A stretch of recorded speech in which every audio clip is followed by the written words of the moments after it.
Hello everyone, hope you all are doing well. So today we are going to do the next question of our agriculture optional answer writing practice.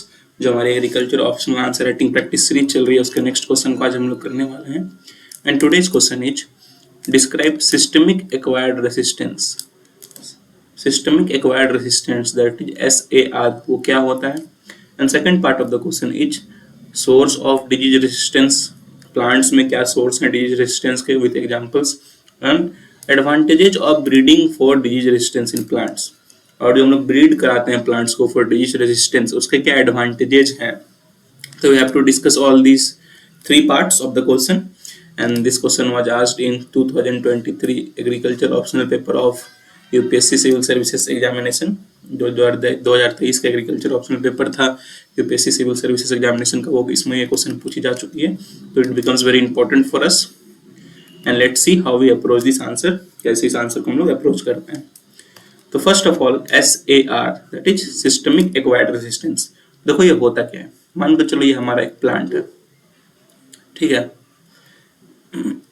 Plant के leaves में कभी किसी एक pathogen ने attack किया, वहां पे lesson भी क्रिएट कर दिया उसने, मतलब वहां पे दाग भी क्रिएट कर दिए, पर प्लांट ने उसको फाइट ऑफ कर लिया. Slowly plant was able to fight off. तो अब क्या होता है कि whenever there is a pathogen attack in plant और प्लांट उसको फाइट ऑफ कर लेता है, तो प्लांट डेवलप्स ए सिस्टमिक एक्वायर्ड रेजिस्टेंस. सार डेवलप कर लेता है. अब दोबारा इस प्लांट के किसी भी पार्ट में ये पैथोजन अटैक नहीं कर पाएगा. अगर वो अटैक करता है तो सार will fight of it. Plant उसको फाइट ऑफ कर लेगा और वहां पे किसी भी तरह का दाग धब्बा कुछ भी उसको किसी तरह की डैमेज नहीं होगी. यहाँ पे उसने डैमेज पहुंचाया था तब जाकर प्लांट ने फाइट ऑफ किया था. इन सेकेंड इंस्टेंस प्लांट उसके खिलाफ एक रेसिस्टेंस बना लेगा. तो नाम ही से समझो सिस्टमिक एक्वायर्ड रेसिस्टेंस. प्लांट के पास ये रेसिस्टेंस बाय डिफॉल्ट शुरू से है नहीं, ठीक है. वो एक्वायर कर रहा है रेसिस्टेंस को. कैसे एक्वायर कर रहा है, जैसे ही कोई पैथोजन अटैक कर रहा है तो उस पैथोजन के खिलाफ ही ये रेसिस्टेंस बना पा रहा है, ठीक है. It doesn't have this resistance from default.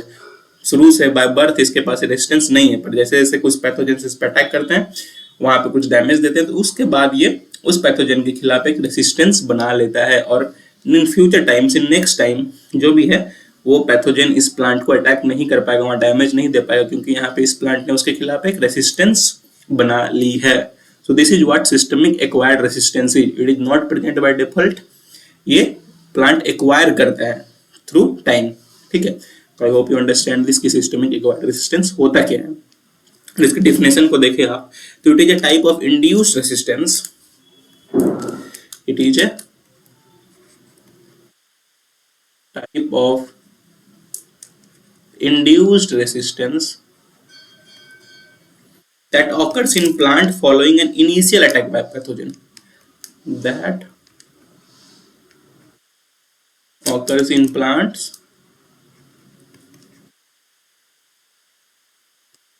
following an initial attack by pathogen, ठीक है. तो एक इंड्यूस्ड रेसिस्टेंस है, मतलब ये प्लांट एक्वायर करती है. कब एक्वायर करती है, जब वहां पे कोई पैथोजन का अटैक होता है. तो जो भी इनिशियल अटैक होता है पैथोजन का, उसके बाद एक्वायर कर लेती है, और फर्दर टाइम्स में, फ्यूचर टाइम्स में वो पैथोजन के खिलाफ ये रेसिस्टेंस डेवलप कर लेती है. मतलब जब फर्स्ट टाइम उसने अटैक तो कर दिया, डैमेज कर दिया, पर next time it will be not able to attack and damage because plant ने एक रेसिस्टेंस उसके खिलाफ डेवलप कर लिया है. अब देखो इसका मैकेनिज्म क्या होता है. जैसे ही कोई कैसे ये डेवलप करती है, सेकंड टाइम में कैसे बजाती है. जैसे पैथोजन कोई सेकंड टाइम अटैक कर रहा है, ठीक है, तो प्लांट क्या करती है, अपने डिफेंस पाथवेज को एक्टिवेट कर देती है. There is activation of defence pathways, DP that is defence pathways. जो भी डिफेंस पाथवेज है प्लांट को एक्टिवेट होगी. जैसे ही एक्टिवेट होगी तो it starts producing high number of secondary metabolites. Secondary metabolites plant generate कर देता है. और जैसे ही सेकेंडरी मेटाबोलाइट्स जनरेट होते हैं, तो सेकेंडरी मेटाबोलाइट के वजह से there is enhanced expression of defence related genes. Enhanced expression of defence related genes, DRG that is defence related jeans.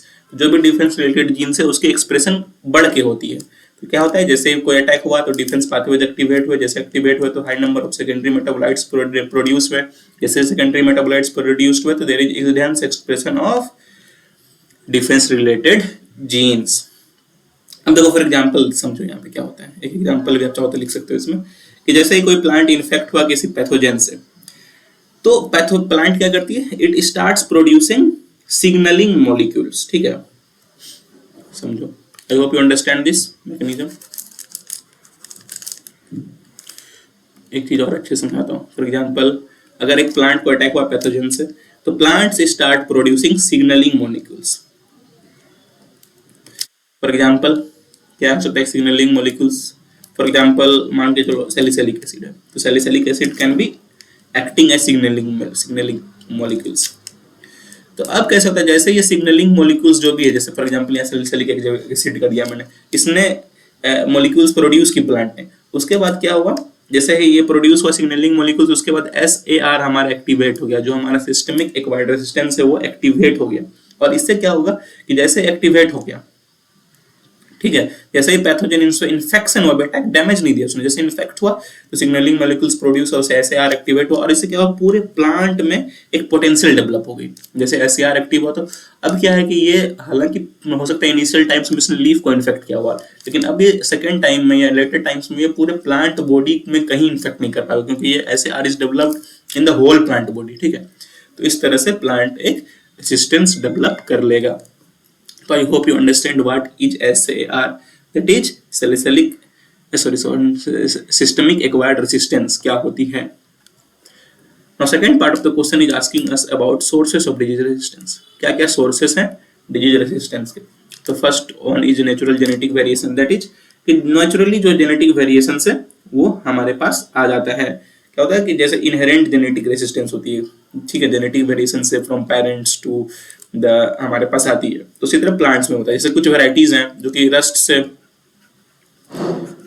Resistance है, ऐसा नहीं कि उसने रेजिस्टेंस कभी रस्ट का अटैक हुआ तो हुआ, वो शुरू से ही उसमें प्रेजेंट था। तो natural genetic variation is breeding for resistance, हम लोग काफी प्लांट्स को ब्रीड करा देते हैं रेजिस्टेंस से, तो वो एक सोर्स बन जाता है। फॉर एग्जांपल मान के चलो कोई पोटैटोस है, पोटैटोस में लेट ब्लाइट हो रहा है, क्या क्या पोटैटोस को इस तरह से ब्रीड कर दिया कि वो लेट ब्लाइट से रेजिस्टेंस हो गई। तो यहाँ पे ये ब्रीड करा दिया, इंड्यूस्ड म्यूटेशंस के वजह से कभी कभी रेजिस्टेंस डेवलप हो जाता है। वाइल्ड स्पेसीज से कभी कभी रेजिस्टेंस हमें मिल जाते हैं। फॉर एग्जांपल रस्ट ही का ले लो, हो सकता है कि रस्ट किसी एक वाइल्ड स्पेसीज में प्रेजेंट है, लेकिन अभी जो हमारा नॉर्मल स्पेसीज है, जो हमारा डोमेस्टिकेटेड स्पेसीज है, उसमें रस्ट प्रेजेंट नहीं है। तो हम लोग क्या करेंगे, इस वाइल्ड स्पेसीज से वो जीन्स निकाल के इस डोमेस्टिकेटेड स्पेसीज में उस तरह से डाल देंगे या ब्रीडिंग कर देंगे, जो भी कर देंगे। तो उससे क्या होगा कि ये डोमेस्टिकेटेड स्पीसीज भी रस्ट से रेजिस्टेंस हो जाएगी। So these are the some of the sources, और बहुत सारे सोर्सेस हैं, तो मैं जो 3-4 इंपॉर्टेंट थे बता दिए, और जो आपको लग रहा है वो कमेंट करके बताओ, अपने आंसर्स में इनकॉर्पोरेट करो।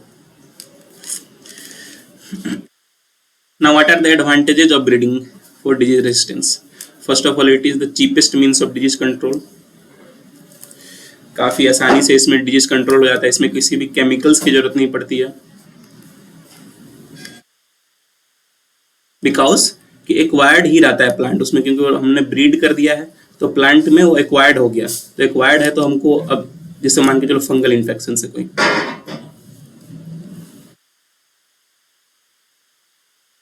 तो क्योंकि प्लांट ने उसे ब्रीडिंग से एक्वायर कर लिया है तो हमें वहां पे कोई भी एक्सटर्नल केमिकल्स की जरूरत नहीं पड़ेगी। तो केमिकल यूज हमारा कम हो जाएगा, केमिकल यूज कम हो जाएगा तो इन्वायरमेंटल फ्रेंडली हो जाएगा, वो इन्वायरमेंट को नुकसान नहीं देगा, सस्टेनेबल भी बन जाएगा।